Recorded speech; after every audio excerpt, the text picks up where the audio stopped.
We are live over on Rumble, and I'm going to go ahead and jump right into this video. Vigilant sent me this video, so I want to give him kudos for that, and I also want to give kudos to Anon55, who I don't even know who that is, for posting the video, because it goes a long way in explaining where we're at today, but using history to do that as well. So I'm going to pause the video periodically to kind of give you background stories as we go through it. So I'm going to go ahead and start the video, if it'll work with me to do that. Let's see.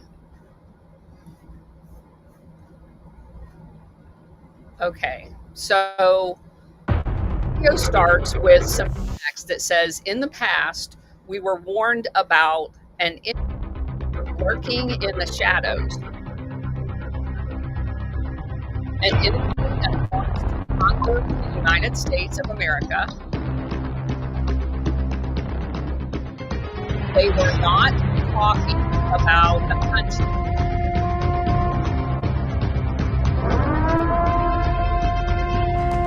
The final warning.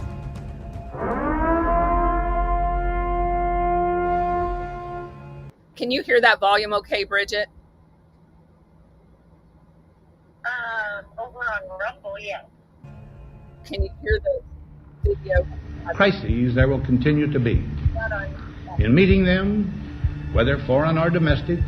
Can you hear that? Now I can. Yep, okay. Now I can. All right.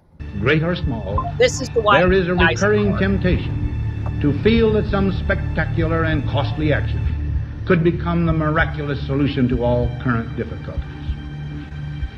A huge increase in newer elements of our defenses, development of unrealistic programs to cure every ill in agriculture, a dramatic expansion in basic and applied research. These and many other possibilities, each possibly promising in itself, may be suggested as the only way to the road we wish to travel. Any failure traceable to arrogance or our lack of comprehension or readiness to sacrifice would inflict upon us grievous hurt, both at home and abroad. Progress toward these noble goals is persistently threatened by the conflict now engulfing the world. It commands our whole attention, absorbs our very beings. We face a hostile ideology, global in scope, atheistic in character, ruthless in purpose, and insidious in method. Unhappily, the danger it poses promises to be of indefinite duration. To meet it successfully, there is call for not so much the emotional and transitory sacrifices of crisis, but rather those which enable us to carry forward steadily, surely, and without complaint, the burdens of a prolonged and complex struggle with liberty, the state. In the councils of government, we must guard against the acquisition of unwarranted influence, whether sought or unsought, by the military-industrial complex. The potential for the disastrous rise of misplaced power exists and will persist. We must never let the weight of this combination endanger our liberties or democratic processes. We should take nothing for granted. Only an alert and knowledgeable citizen can compel the proper meshing of the huge industrial and military machinery of defense with our peaceful methods and goals, so that security and liberty may prosper together. You and I, my fellow citizens, need to be strong in our faith. Huh? What'd you say, Bridget?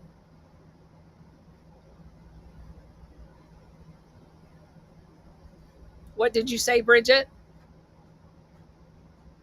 Hello? Are you still with us? Yes. We're experiencing some technical difficulties. And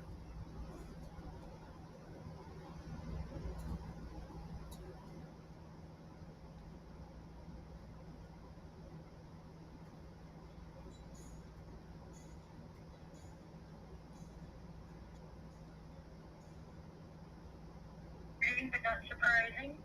Can you hear me now? Yes, ma'am. All right. Yeah, they definitely don't want us to do this. So anyway, I'm going to go ahead and finish this video. Tell me if you can hear it. Okay. That all nations under God will reach the goal of peace with justice. A prolonged and complex struggle with liberty, the state. There is very grave danger. All right, so that's Eisenhower. The video then cuts to JFK, and I'll continue it in a minute. Those were excerpts of Eisenhower's speech towards the end of his, like the last month of his presidency in 1961.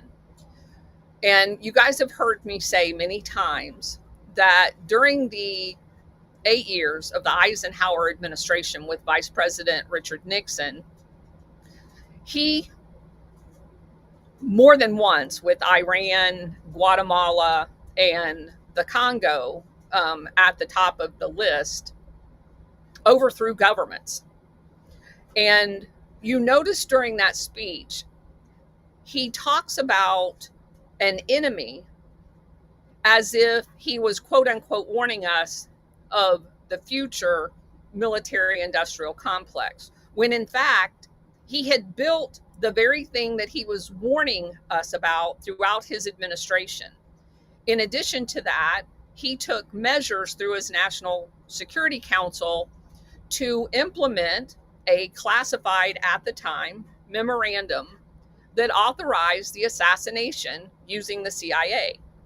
And of course, he's the one that installed John Foster Dulles, Allen Dulles in all of the key positions, knowing full well, because of his role in Europe in World War II and in the immediate aftermath, the apparatus that had been set up called Operation Gladio through NATO and NATO's secret armies. He knows all of this. He makes it without saying it. He infers that the enemy is the communists by calling them atheists, when in fact the enemy was not the communists, not to say they're good guys, but the apparatus that had been set up to overthrow all of the world governments was done so by Truman and him, both. It doesn't matter which party. So now the video transitions to John F. Kennedy, and I'm going to keep playing it. That an announced need for increased security will be seized upon by those anxious to expand its meaning to the very limits of official censorship and concealment. Okay, so he's talking about an apparatus that is going to expand itself. And again, he's talking about the NATO secret armies, even if he didn't know it was being ran out of NATO. And there is some question about that. The very word secrecy is repugnant in a free and open society. And we are, as a people, inherently and historically opposed to secret societies, to secret oaths, and to secret proceedings. We decided long ago that the dangers of excessive and unwarranted concealment of pertinent facts far outweigh the dangers which are cited to justify it. For we are opposed around the world by a monolithic and ruthless conspiracy that relies primarily on covert means for expanding its sphere of influence. And covert means indicates that they want everything that we have. On infiltration instead of invasion, on subversion instead of elections. And again, subversion versus elections, infiltration. Our elections have been infiltrated because that's exactly how we overthrew every one of those governments.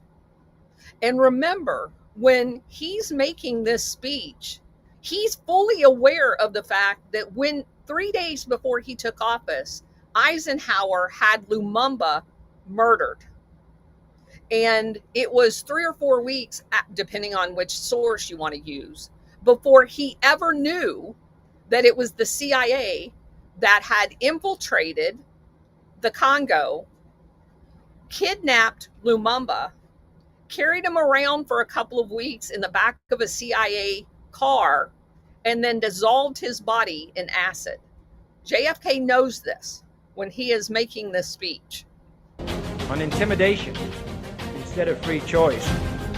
It is a system which has conscripted vast human and material resources into the building of a tightly knit, highly efficient machine. Its preparations are concealed, not published.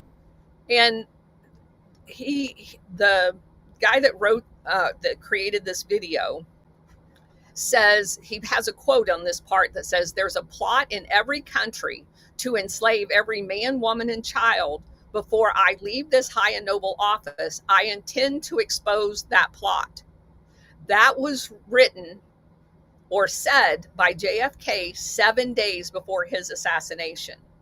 So he had discovered exactly what Operation Gladio was all about. Mistakes are buried, not headlined. Its dissenters are silenced, not praised. So anybody that opposes this monolithic apparatus is gotten rid of. There is nothing in print during this time about this effort that we now know was orchestrated through NATO and imposed on the world. No expenditure is questioned, no rumor is printed, no secret is revealed.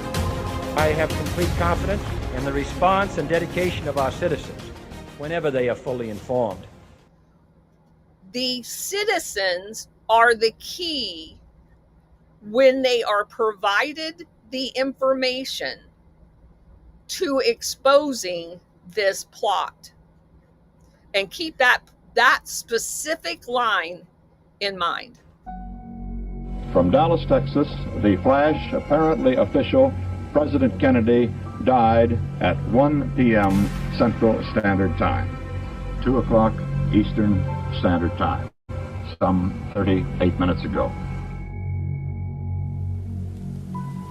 Today, John Fitzgerald Kennedy lives on in the immortal words and works that he left behind.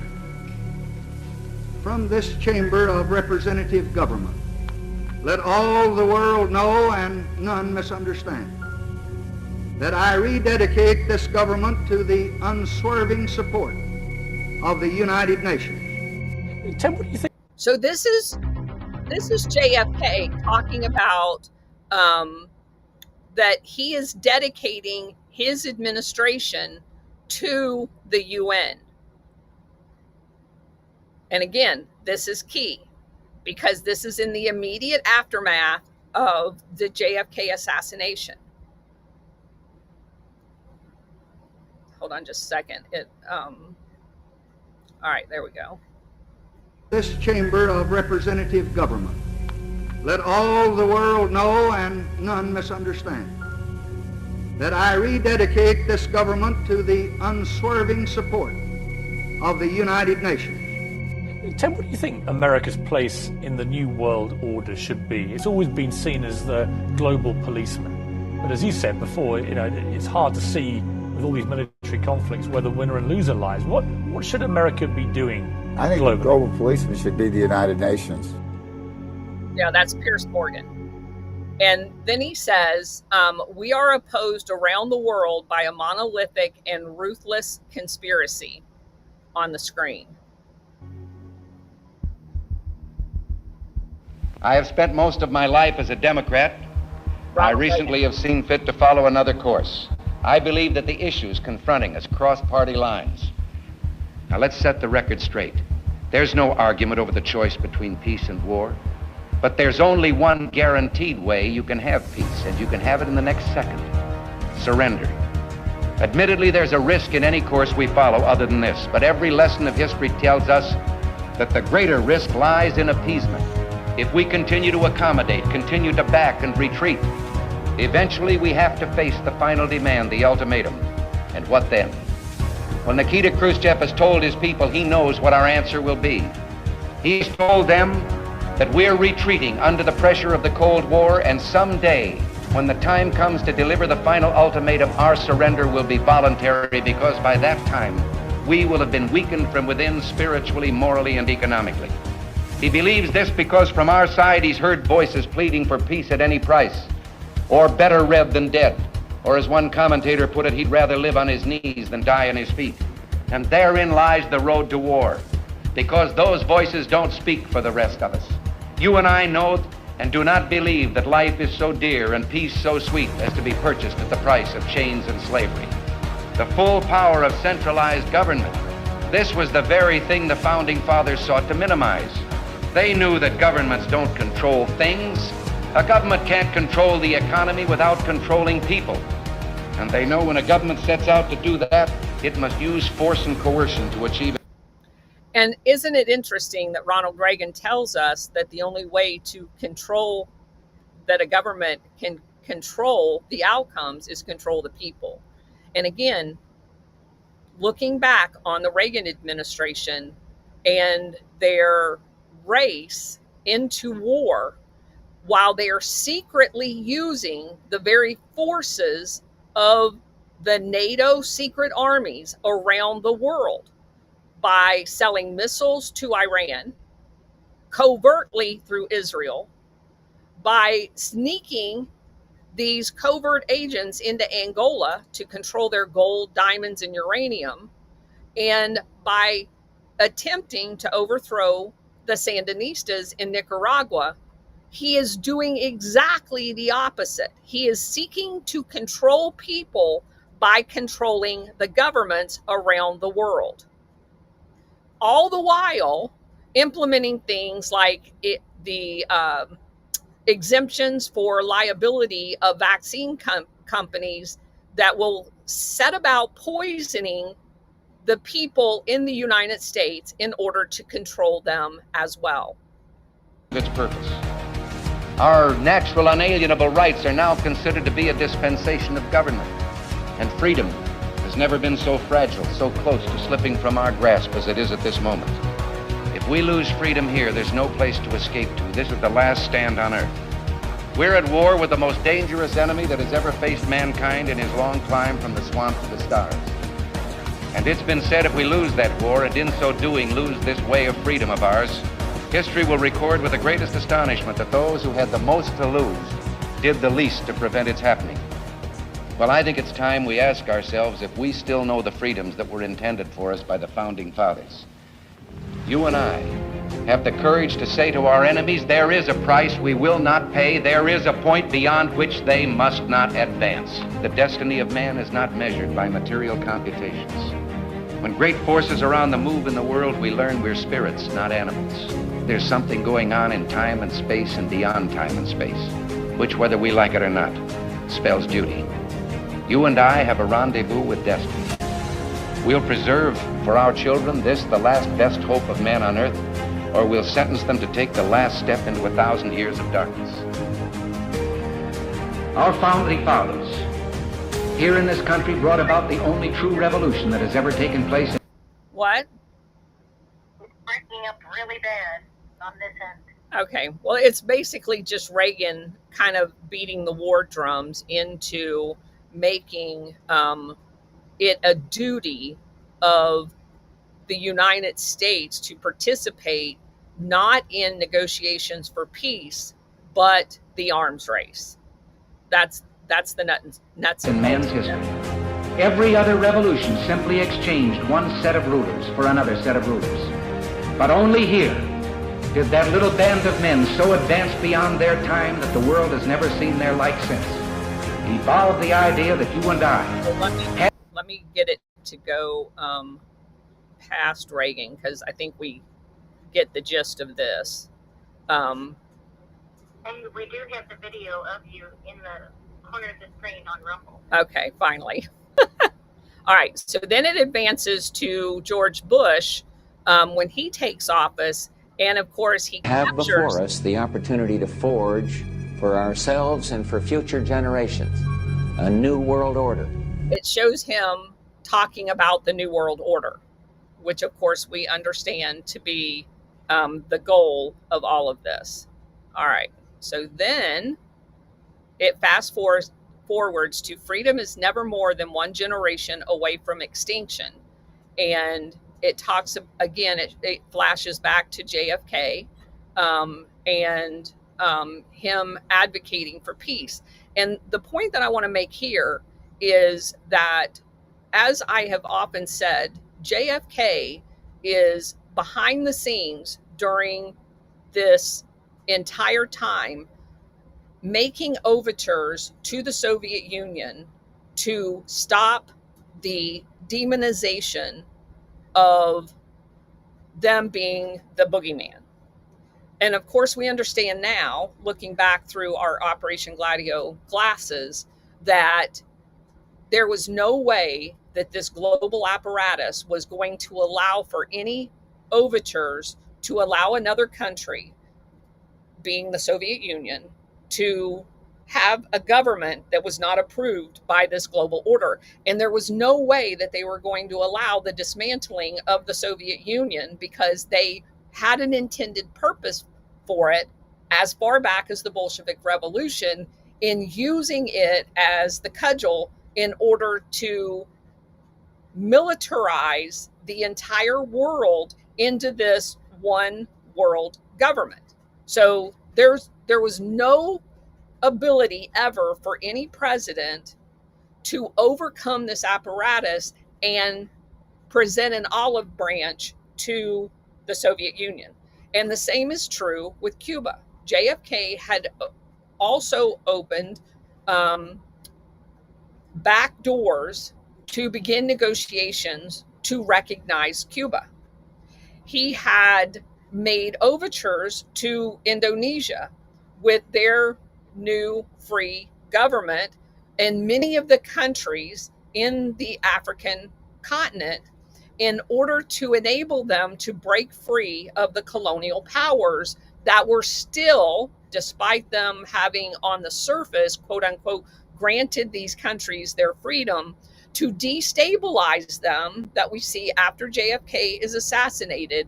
That continued in eventually overthrowing the Egyptian government, the various different governments throughout Africa, the continued support of Mobutu in what became Zaire, and then eventually the Congo again, Zimbabwe, all of the African continent and all of Indonesia.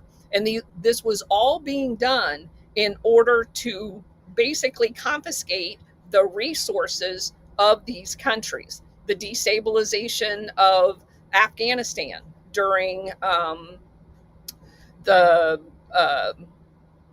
baiting in of the Soviet Union to create their Vietnam, to further destabilize.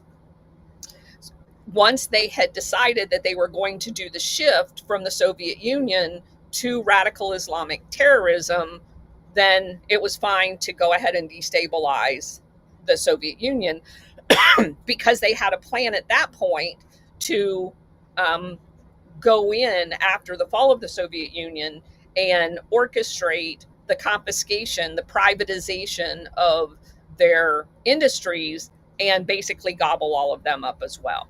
So this has just been, as JFK said, a monolithic approach to devour the entire world into this new apparatus, one world government. The video then has a guy by the name of, let me get back to the playing. Area.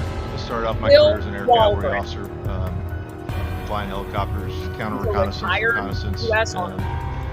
Moved later into information warfare as an information operations officer, running psychological operations, computer network operations, deception, operation security, and electronic warfare, special electronic warfare.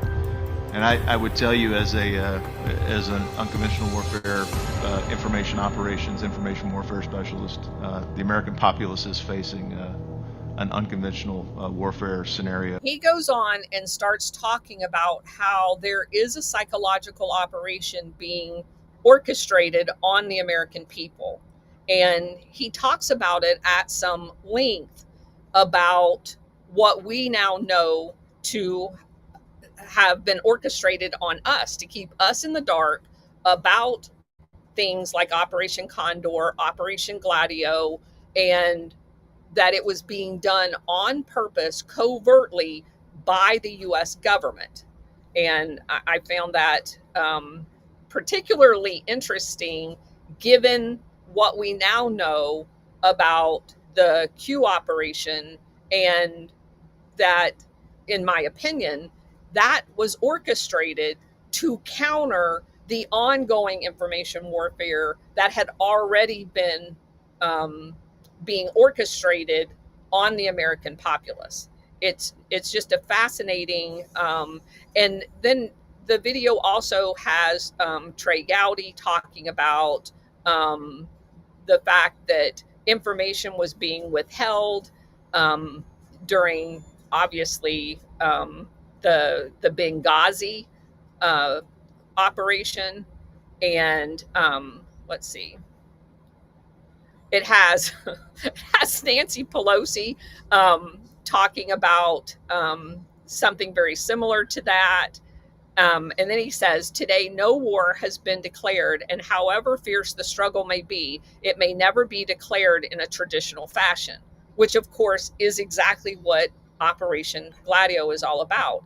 It is covert warfare, psychological warfare, informational warfare being conducted basically on the citizenry around the world.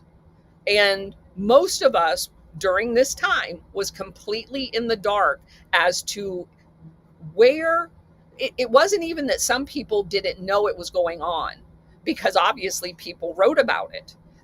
They didn't know what the source of it was, nor did they realize, and many still don't today. They get stuck in this dog of isolated group and attributing everything that has happened to a particular group. And in doing so, I believe in many cases it's intentional, because it's a shielding of the entire apparatus by focusing on one element of it. And as we recently discovered with the truth teller guy that just got exposed, that tried to focus everything on the Zionist, and it's not to say they don't have a role in it, but and this guy obviously got exposed, if you haven't heard, as being an Iranian. He doesn't even live in the United States, which he portrayed himself as, an American citizen, trying to misguide people into a single answer. And oftentimes that is done on purpose by people on social media. And it's done on purpose to shield the bigger operation that is going on. So, this is the part, and I'm going to play it even if you guys can't hear it on Twitter. I strongly suggest you go over to Rumble, because you've got to listen to this part, even if you do so afterwards. This is Oprah Winfrey talking to Donald Trump about being presidential. Talk to me, and I know people have talked to you about whether or not you want to run. Would you ever? Probably not, but I do get tired of seeing the country ripped off. Why would you not? I just don't think I really have the inclination to do it. I love what I'm doing. I really like it. Also, it doesn't pay as well.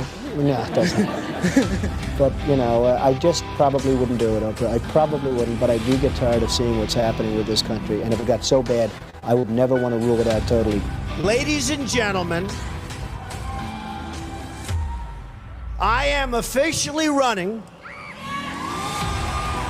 for President of the United States. In my former life, I was an insider as much as anybody else. And I knew what it's like, and I still know what it's like to be an insider. Now I'm being punished for leaving the special club and revealing to you the terrible things that are going on having to do with our country. So, Donald Trump says in the speech that he clipped here that he was a member of a special club. He was an insider. He saw the entire operation. And for many people who have glommed on to some particular aspect of Donald Trump being the insider, whether it was his kicking Epstein out, flying on Epstein's jet from New York to Miami, they focus on that one thing. And by doing so, and they do it on purpose, you miss the bigger picture. As we've revealed in many of our book reviews, that to me is one of the smallest aspects of Donald Trump's former life. He was involved in some really, really shady operations, but never in a way that discredited him. One of the things that I found most fascinating in going back over Whitney Webb's book, and again, she's one of those people that can reveal details, but fail to put all the details together because evidently she doesn't know about Operation Gladio. Donald Trump was involved in a real estate deal down in the Caribbean of Resorts International. And if you guys just look up that company, Resorts International, you trace that company back to Mary Carter Paint. Mary Carter Paint was a front company of the CIA. They were using that organization, that company, as a front. It was involved in Paul Helliwell's Castle Bank down in the Caribbean. So was Resort International. Resort International was a place where they money laundered. You guys know, if you've been with me a long time, that the drug sales, the weapon sales, and the human trafficking sales, all done in cash, had to be laundered. Paul Helliwell was a lawyer who doubled as a banker and set up things like Castle Bank, the Mercantile Bank, down in the Caribbean as a money laundering operation. One of the ways that they money laundered through the bank, once the cash deposits were made, they bought real estate. Resorts International is one of those. Well, who ended up with it when Castle Bank fell? Donald Trump did. Donald Trump was involved in the casino industry as an informant in New Jersey. Donald Trump was embedded in the Hollywood, which we know is basically a front for the CIA as well. And we know about the whole beauty pageant. Where do we find Donald Trump? In the beauty pageant industry. He has, however the arrangements were made, has been accepted into this special club in just about every facet that we have explored in our research project, Operation Gladio. So he knows exactly what he's dealing with. He knows exactly what the apparatus is that he's dealing with. And when he announced that he was going to be the GOP candidate and basically turned his back on the swamp, they came after him. And they came after him with every single thing they had because they knew he knew. That's the impetus behind all of this. And they obviously, we've talked about the 4 soft coups that they tried to run against him during his first administration. We know about the lawsuits to make him ineligible. We know about the orchestration. If you guys put all of the efforts to discredit Donald Trump, other than the ones that were successful in the assassination of JFK, the overthrow of the Nixon administration, and I'm not saying Nixon was good, but he outlived his usefulness to them, which is why they got rid of him. You have to understand that he understands. And once you understand that the decades-long project that put him in all of the places that he saw the underbelly of this operation, he is an existential threat to their existence. And that explains all of the chaos that we are currently going through, because there is literally nothing that they won't do, to include unleashing whatever the bioweapon COVID was. They don't care how many dead bodies, because just in the last 8 years, if you were to add up every dead body, even if you want to say that it was just the flu, count them anyway. All of those dead bodies, they're not even a drop in a bucket to the dead bodies from 1945 until Trump came down the escalator. There are tens of millions of people around the world that were murdered in order to steal people's resources. That's the apparatus that he is up against. He understands that none of the overthrows of governments, the assassinations of heads of state, none of those were organic. He knows that. That's what makes him an existential threat. Let me finish with. It's a global power structure that is responsible for the economic decisions that have robbed our working class, stripped our country of its wealth, and put that money into the pockets of a handful of large corporations and political entities.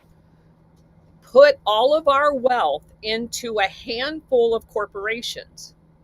Now you guys understand why calling it an international syndicate is required, because they are behind it. It is an international syndicate that has orchestrated this and robbed the American people of their wealth, as well as everybody else around the world.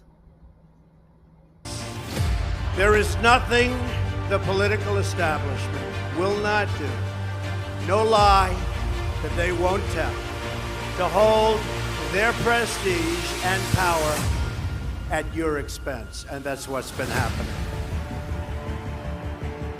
The Washington establishment and the financial and media corporations that fund it exist for only one reason: to protect and enrich itself.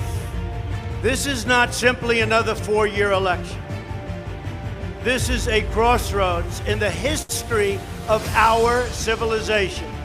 A crossroads in the history of our civilization. He is not just talking about America. He is talking about this global apparatus that has got a stranglehold on all of the countries. That will determine whether or not we, the people, reclaim control over our government. Our movement is about replacing a failed and corrupt, and when I say corrupt, I'm talking about totally corrupt, political establishment. They've never seen a movement like this in our country before. For them, it's a war. And for them, nothing at all is out of bounds. Nothing is out of bounds. There's no amount of dead bodies in their wake that they will not expend. This is a struggle for the survival of our nation, believe me. And this will be our last chance to save it. The establishment and their media enablers wield control over this nation through means that are very well known. Anyone who challenges their control is deemed a sexist, a racist, a xenophobe, and morally deformed. When I declared my candidacy, I knew what bad shape our country was in. And believe me, all you have to do is look at world events. All you have to do is look at the $1.7 billion that we sent to Iran in cash. I've seen firsthand the corruption and the sickness that has taken over our politics. You've seen it, and I've seen it, and we're all watching together. They knew they would throw every lie they could at me and my family and my loved ones. They knew they would stop at nothing to try to stop me. But I never knew, as bad as it would be, I never knew it would be this vile, that it would be this bad, that it would be this vicious. Nevertheless, I take all of these slings and arrows gladly for you. I take them for our movement so that we can have our country back. Our great civilization here in America and across the civilized world has come upon a moment of reckoning. We've seen it in the United Kingdom, where they voted to liberate themselves from global government and global trade deals and global immigration deals that have destroyed their sovereignty and have destroyed many of those nations. But the central base of world political power is right here in America, and it is our corrupt political establishment that is the greatest power behind the efforts at radical globalization. Their financial resources are virtually unlimited. Their financial resources are virtually unlimited. And why is that? Because they have amassed the wealth by stealing it from everyday citizens around the world. Their political resources are unlimited. Their media resources are unmatched. And most importantly, the depths of their immorality is absolutely unlimited. The corrupt political establishment is a machine. It has no soul. I knew these false attacks would come. I knew this day would arrive. It's only a question of when. And I knew the American people would rise above it. The only thing that can stop this corrupt machine is you. That's the key. And you see that that's exactly what JFK said. The only thing that can stop it is us. And that's why they try nonstop to divide us. Because us collectively together pushing back against the machine can in fact stop it. The only force strong enough to save our country is us. This is a conspiracy against you, the American people, and we cannot let this happen or continue. This is our moment of reckoning as a society and as a civilization itself. I didn't need to do this, folks, believe me. Believe me. I built a great company, and I had a wonderful life. I could have enjoyed the fruits and benefits of years of successful business deals and businesses for myself and my family. I'm doing this for the people and for the movement, and we will take back this country for you. The corrupt establishment knows that we are a great threat to their criminal enterprise. They know that if we win, their power is gone, and it's returned to you, the people. Will be. The dark clouds hanging over our government can be lifted and replaced with a bright future. But it all depends on whether we let the corrupt media decide our future, or whether we let the American people decide our future. I also know that it's not about me. It's about all of you, and it's about our country. I know that. I fully understand.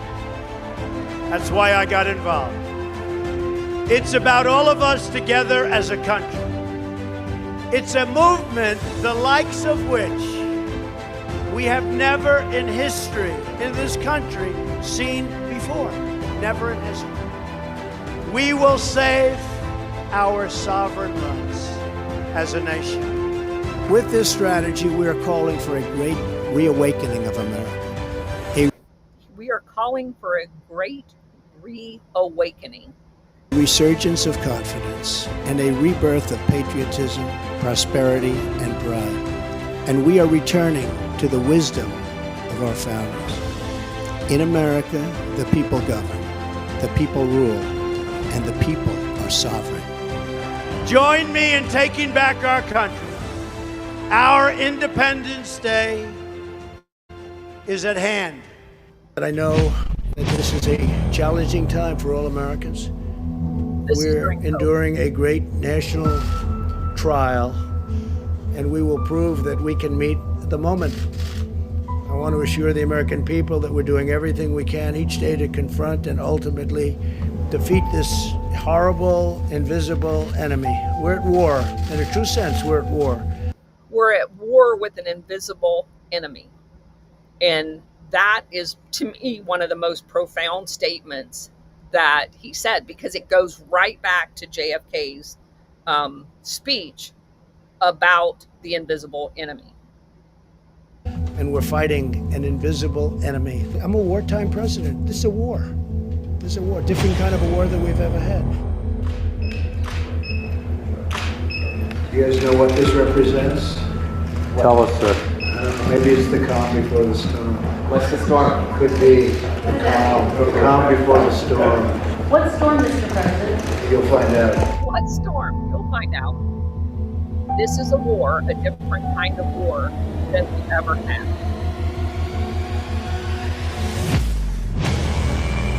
This is an information part of the war.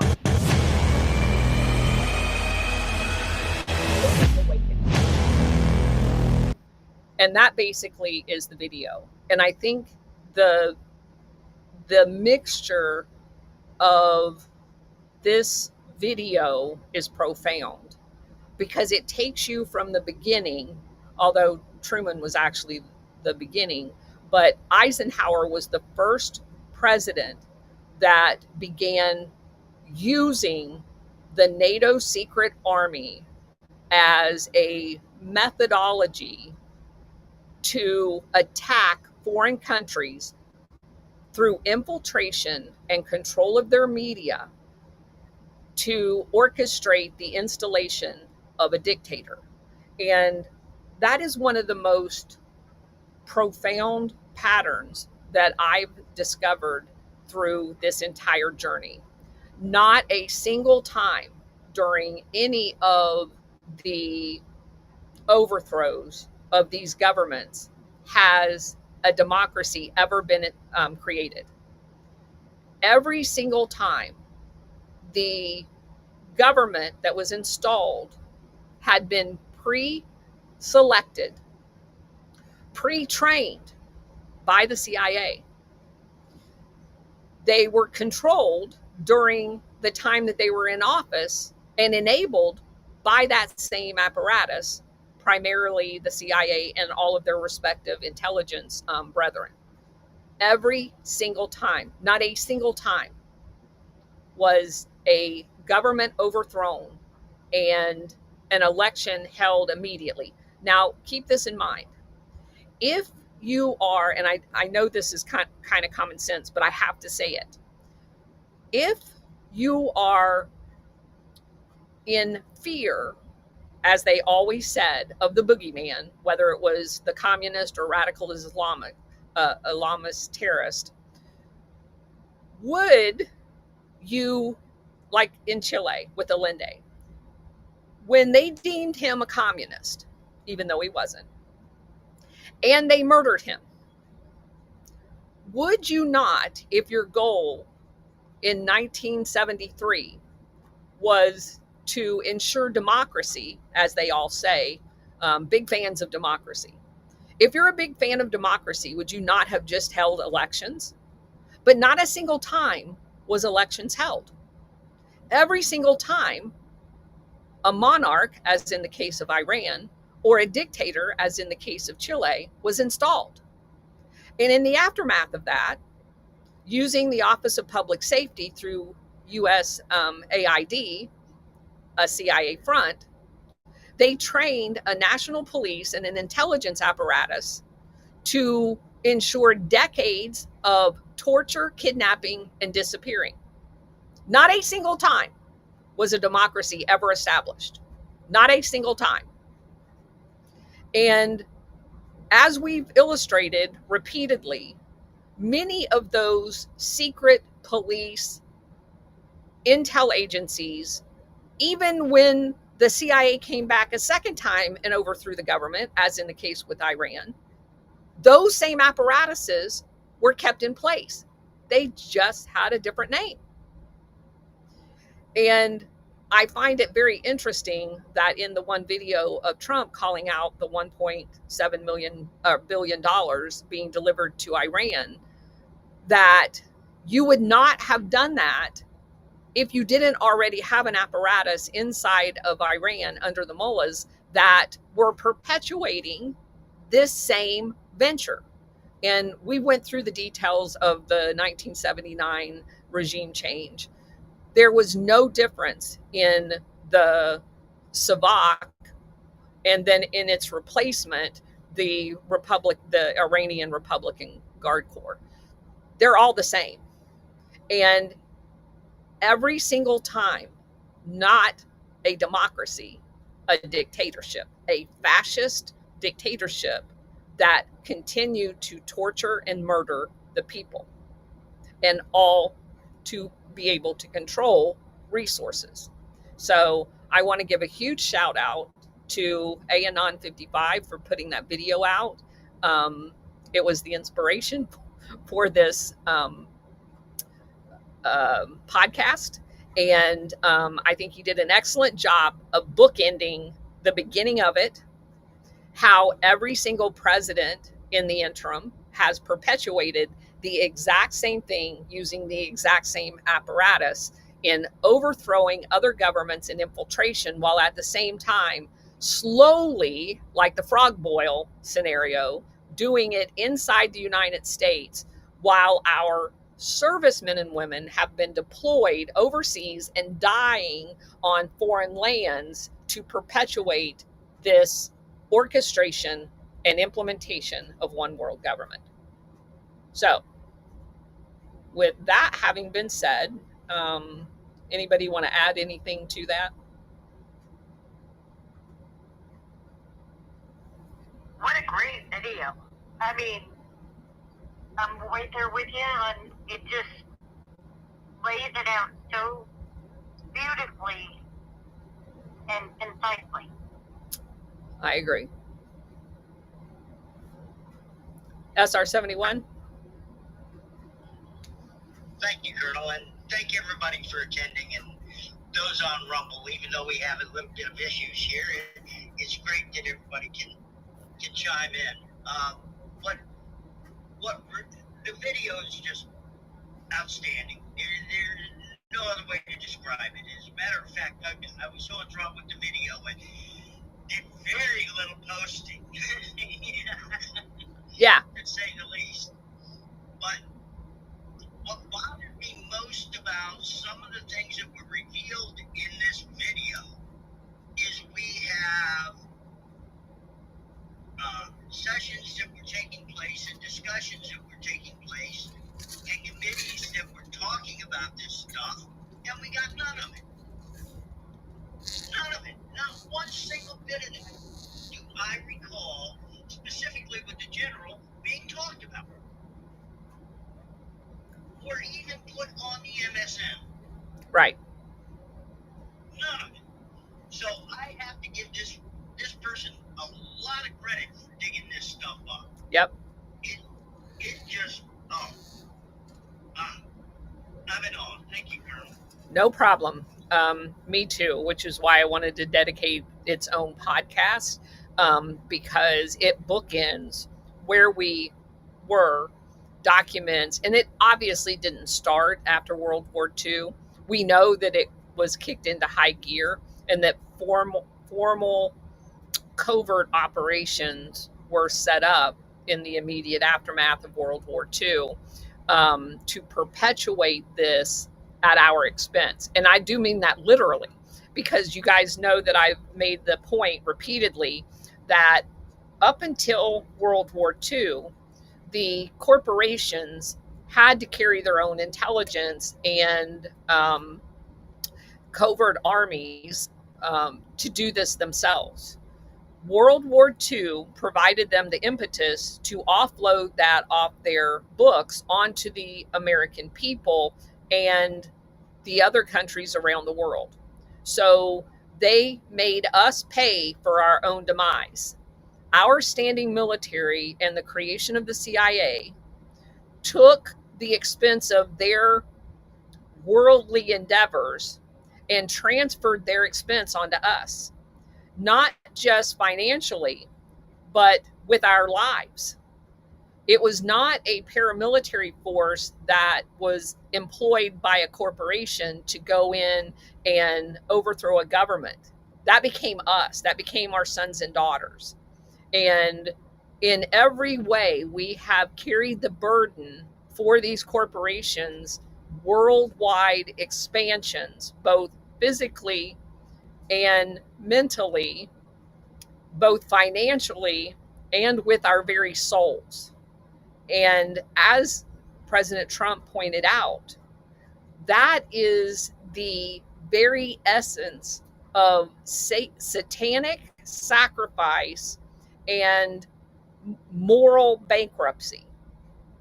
And they weren't even happy with that arrangement. As I pointed out in the late 1980s, but primarily in the 1990s under Clinton, the outsourcing of the intelligence and the outsourcing of intelligence to the very corporate entities that had transferred that expense onto the American people began getting profit off of our sacrifice in the forms of private military organizations, companies, and private intelligence companies that through shell companies they owned and controlled. So there is a vicious circle that began in the aftermath of World War II to make us pay with our physical bodies and with our pocketbook for our own destruction. And they found a way to make money off of that as well. Stellar, go ahead. Thank you for having this space and shining light on Anon's video. He makes amazing videos. So thank you again for breaking apart so that we can understand and see what he's showing, which is also pretty much the same things that you've shown. And just like you've said, you know, these things have been planning. So the stuff that's going on now and has been building up to now is similar to like after World War II when they ended up turning us into the world reserve currency, and they needed to finalize like that new world order thing that they keep talking about, correct? Or am I way off? No, that's exactly right. All along, go ahead. Hello, Colonel. I just wanted to preface this comment by saying I have not yet had time to watch the ANN 55 video, so it is somewhat tangential what I'm going to say, but in some ways it's not. Namely, I understand the videos in some ways comparing JFK and Trump, implicitly or explicitly, whatever. But it's not really comparing them. It is it outlines what JFK said in some of his pivotal speeches about this secret operation that was global in nature. And the opposite end of that is some of the exact same terminology has been utilized by President Trump in setting up the explanation of what he is up against and what he's fighting. It's a continuity. It is not a comparison. Okay. Well, yeah, I think that perhaps a comparison that sort of came to mind, maybe it's apt, maybe it isn't, is JFK's, policy regarding Egypt and Syria alliance that became the UAR very briefly in 61, 62, with consequences in Yemen on account of the CIA and Saudi Arabia were backing the Saudi-backed faction in Yemen in a civil war there. But JFK, was to a serious extent backing Nasser in Egypt, and this had regional implications as Nasser's alliance with Syria showed. By contrast, today, Israel, the extremes, in my opinion, societally psychotic, Zionist state in Israel is now working to norm relations with the new jihadist, CIA government in Syria, and of course that has regional implications.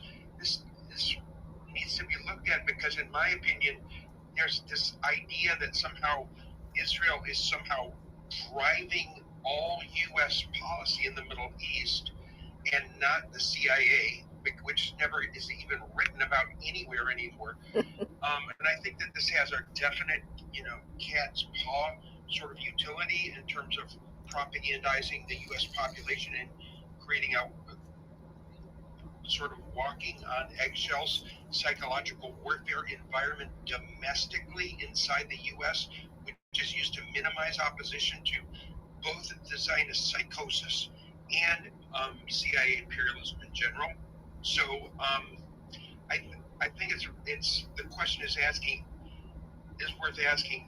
Are we really talking about differences between personalities of presidents, or are we talking about different periods in history?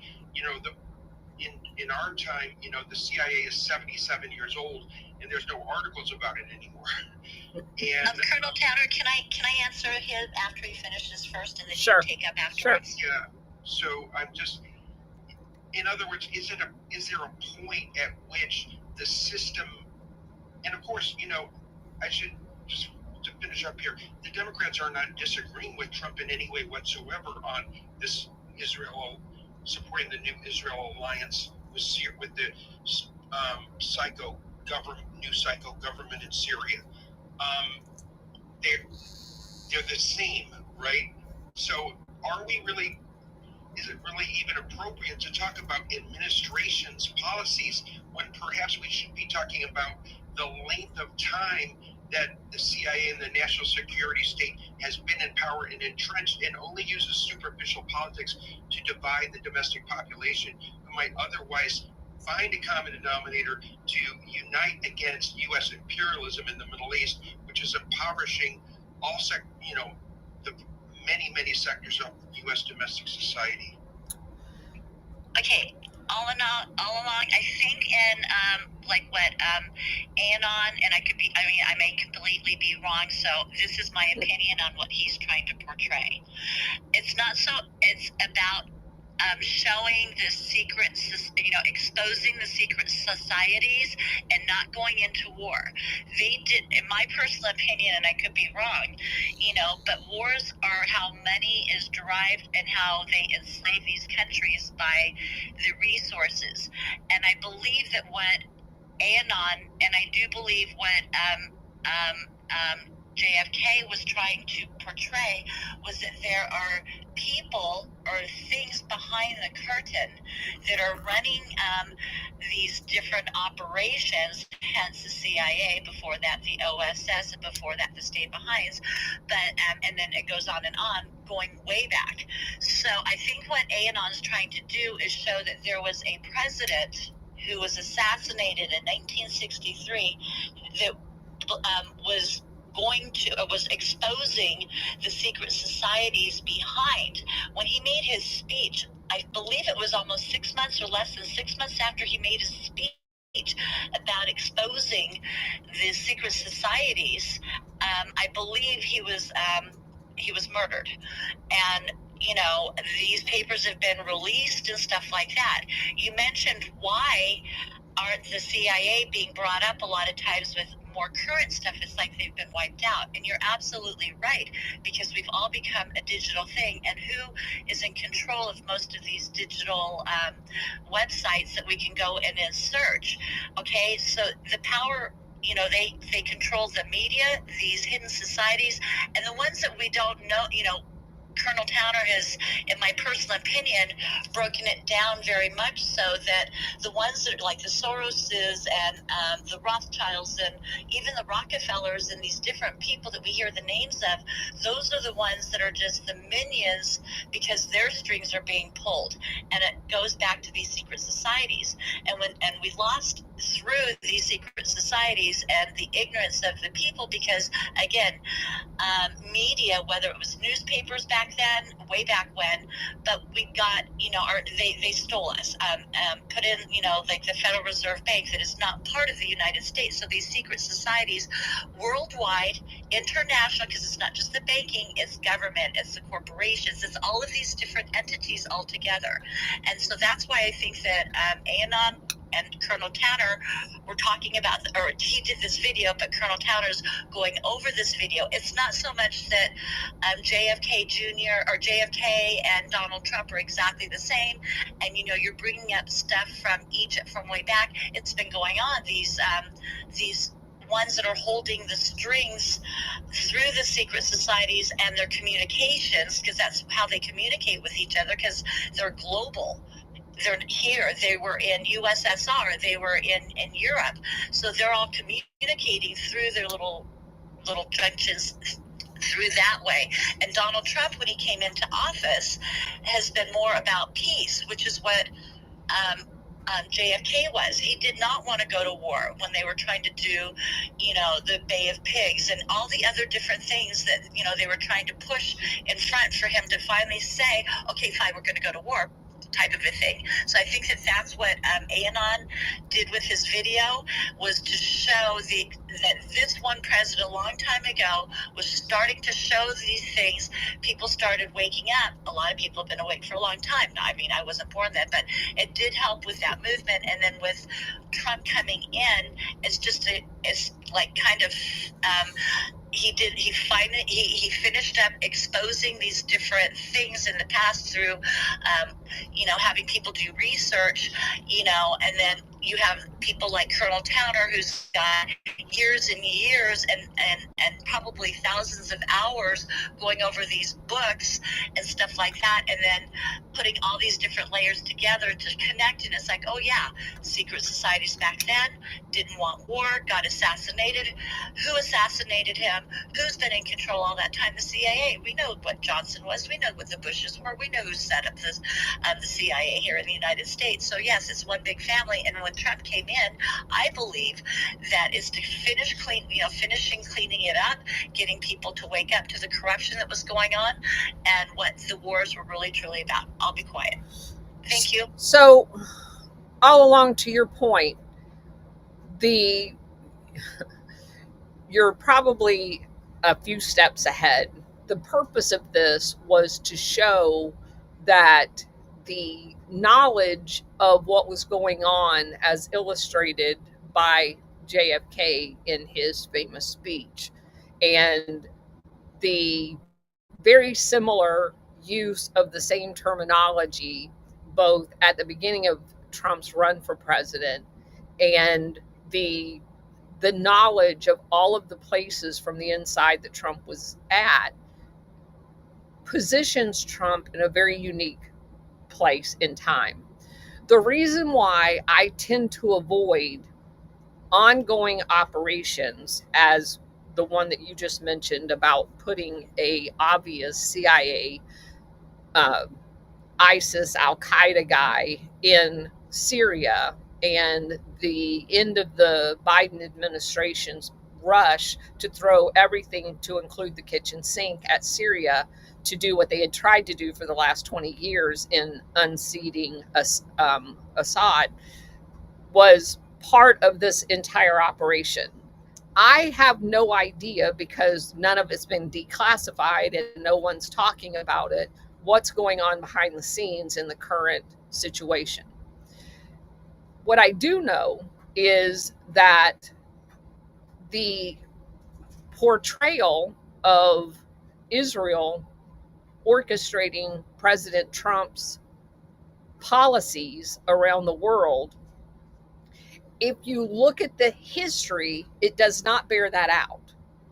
I am not going to be in a position to second guess the current President Trump's administration on what's going on in the Middle East. There is obviously something going on that none of us know.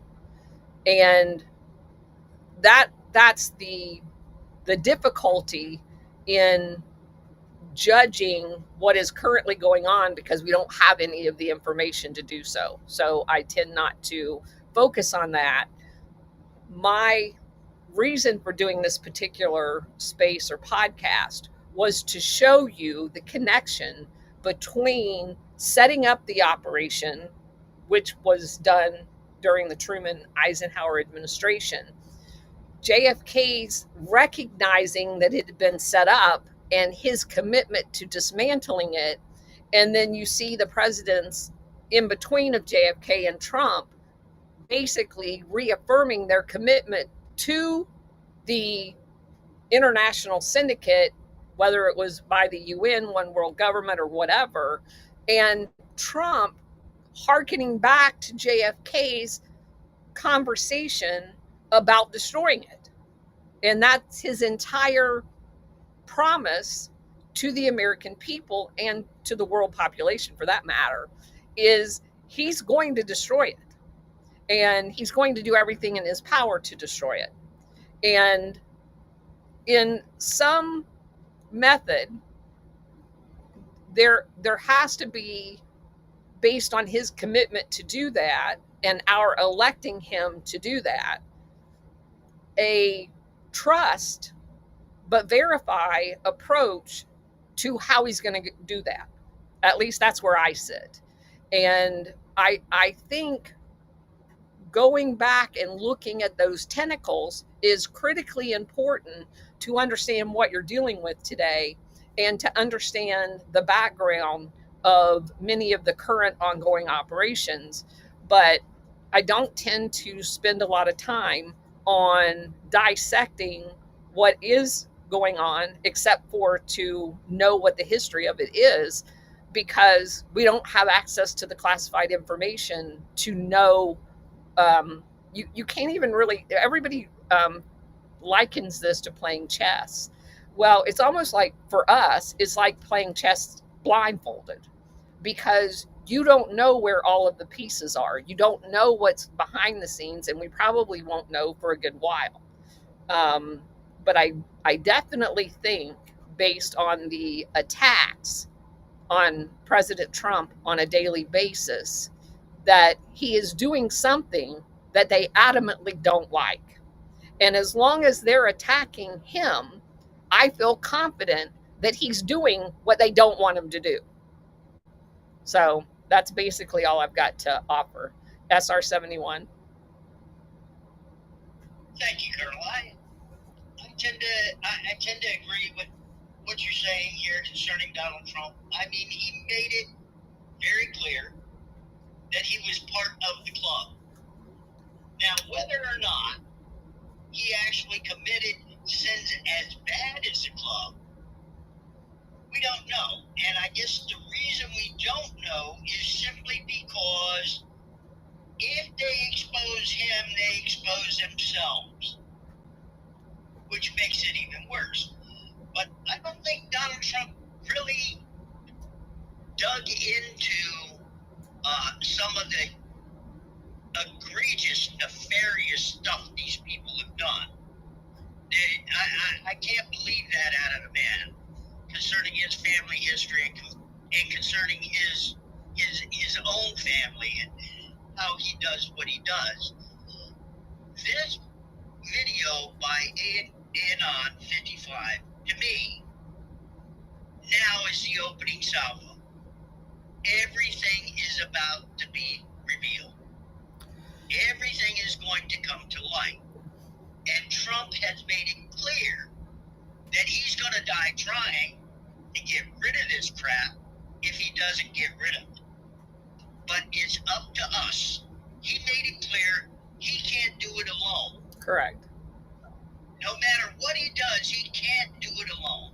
It requires people to back him 100%. And he's got that for me. Thank you, Colonel. Sure. And let me address a comment over here on Rumble about, what's his name? Athabasca trying to establish the fact that Trump is a hardcore Zionist. I disagree with that assessment. And there's a couple of things he mentions on here, that the move of the embassy to Jerusalem was somehow an indication that Trump's a Zionist.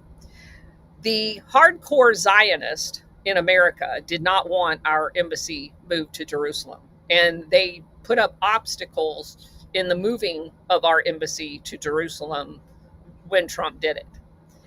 The fact that every one of the presidents in the past has promised to do that during the election cycle and never did it should be an indication as to who wanted it moved and who didn't. There was only one president in the past since 1947 that actually did it, and that was Donald Trump.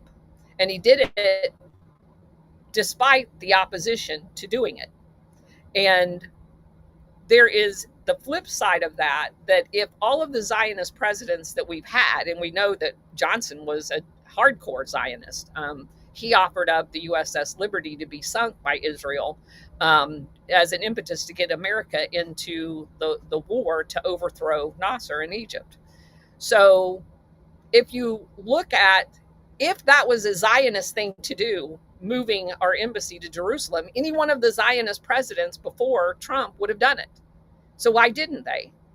Well, they didn't because that it was not the thing to do if you were a Zionist. They did not want the United States embassy in Jerusalem at all. It was just a talking point. The fact that it got done under Trump was almost like a spit in the face of the Israeli government, because it was the Israeli government behind the scenes that ensured that never got done through their ADL, AIPAC lobbyist in America. That was never going to happen. The assassination that you bring up of Soleimani in Iran, if you recall, when Trump told Israel that he was actually going to carry out that operation, during the planning of it, Israel was all for it. Let's get him. Let's get him. The day of the attack, Israel pulled out and said he was not going to, Netanyahu said he was not going to support Trump in carrying off the operation. Why is that? Well, if you watch the show that I did in exposing the Iranian deep state, Soleimani was basically in charge of the modern day version of the Savak, which is their intelligence and their secret police force that controls all aspects of internal Iranian opposition.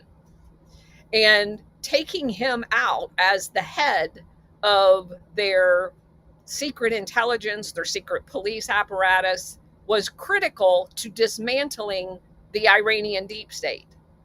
So the assassination of the Iranian general was required to dismantle that infrastructure in Iran that the CIA had set up during the Shah. So none of the things that you're saying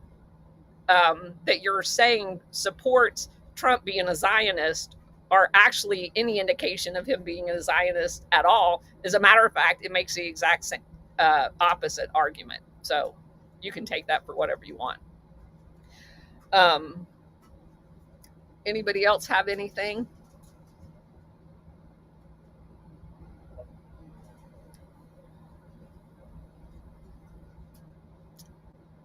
Sylvia, did you want to ask a question? Yes, thank you for allowing me to ask you a question. So I lived in Germany during the 80s, and when the Shah regime fell in 1979, Germany took the German government bought a bunch of bed and breakfast and turned them into immigration asylums for the Iranian people, and they were mostly like, this reminds me of the Project Paperclip. They were mostly like engineers, chemists, doctors, highly educated people that fled Iran. And they always said that they missed the Shah and how good it was, and then Khomeini came in and destroyed the country. Now they stayed in Germany for 6 months to a year, and he spent on breakfast, and then they all got flown to the U.S. Was that kind of an operation like Paperclip they did after the World War II? It reminds me so much of like the operation we saw in 45. They literally fled, like, but they were all the same MOs and these highly educated Iranian people. So you can definitely make that analogy. But there is a lot of evidence that suggests that the Ayatollah Khomeini, who had basically been given asylum in France and spent his time away from Iran in France. Now, France, as everyone knows, was a hot seat of Operation Gladio. And the SDECE in France had basically been in bed with the OAS, which were the trained assassins that deployed all over the world and conducted Gladio operations. So it's highly suspect that a non-Western friendly guy is going to be given safe haven in France, and then in the quote unquote revolution in Iran be installed as the new leader of this supposedly markedly different government from the Shah, when in fact we the United States were in contact with Germanifor and several other of the post-revolution forces in setting up the sale through Israel of missiles, at least 2 shipments that we've documented, once at the beginning of the quote-unquote revolutionary new government, and then one in the mid-'80s under Reagan as a result of the Iran-Contra. So if Iran was the boogeyman that they make them out to be, why would we be selling them missiles repeatedly? And that's the same thing with Al-Qaeda, ISIS, and everybody else. If they are the boogeymans that we are told they are, then why were they being trained in CIA training camps to be the terrorists that we are now all supposed to be afraid of? And this is, again, it's a pattern. It's the same thing with the Bolsheviks that turn into communists. They were all funded by New York City and the city of London. So we are creating our own boogeymen in order to put countries in the state of fear and then be able to use those very boogeymens that we're creating to steal all of the wealth in order to fight this fictitious boogeyman. So at some point, we just have to say it's all bullshit. Stellar, go ahead, and then I've got to jump off here. Okay, I heard someone talk about, I heard the lady talk about Iran and stuff like that. If you guys would prefer watching a movie or get the book, The Second Wife of the Shah, she was only married to him for a few years, where her family, her father's family came from, how they left. Like Colonel Tanner is saying, that stuff has been going on for over 150 years, whether it was, getting the cons around that area to, do it or not. In the 50s is when she was married to him. I want to say like around 54 to 56 or something like that. But a lot of, whether it was they called them like the imperialists, like I guess similar to like how you guys are talking about, or how Colonel Towner talks. But this international syndicate first was England, and then it was America, and eventually, because at first, and same, I mean, when I watched the movie, I'm like, holy crap, it's the same thing that they have going on here, where they would hire farmers or vagabonds or whatever to stage these protests, and it was actually done on their media, and then they ended up, like whether they were going to go and be a global thing or be a, national or, within their own country, and that was kind of what was going on. But if you guys watch that or read that book, a lot of it is a lot of these things and the powers that be coming back and forth, whether it was like Stalin or USSR that was buying oil or whatever, but it's all staged. And that movie was good because, or that history that she's dead now, but that history that was put in while she was married to him, going back and forth, is very interesting. Thank you, Stellar. Okay, guys, I've got to run. I am probably going to do one other show today, but I will not be doing my normal 4 o'clock for the next couple of days. I will be on Alpha Warrior show tomorrow night at 9:30 as normally scheduled. Tomorrow is going to be a travel day for us. We will be leaving Austin on our way back across east to return home. So hopefully within the next week or so, I'll be back on my normally scheduled program, but thank you for being here. I really do appreciate it. I am going to try to do one more show today about an article that I found that is just, it ties so many pieces together that when I run across them of all of the research that we did independently that kind of ties it all up in a nice bow, I love to share that with you guys, just to let you know that we are on to something, and that there has been authors out there, they just do not get the recognition that they deserve for having put these pieces together several years ago. So anyway, thanks for everybody being here. I appreciate it. And I will talk to you soon. Take care. Okay. Over here on Rumble. Let's see. I appreciate you guys all being here, and you guys take care.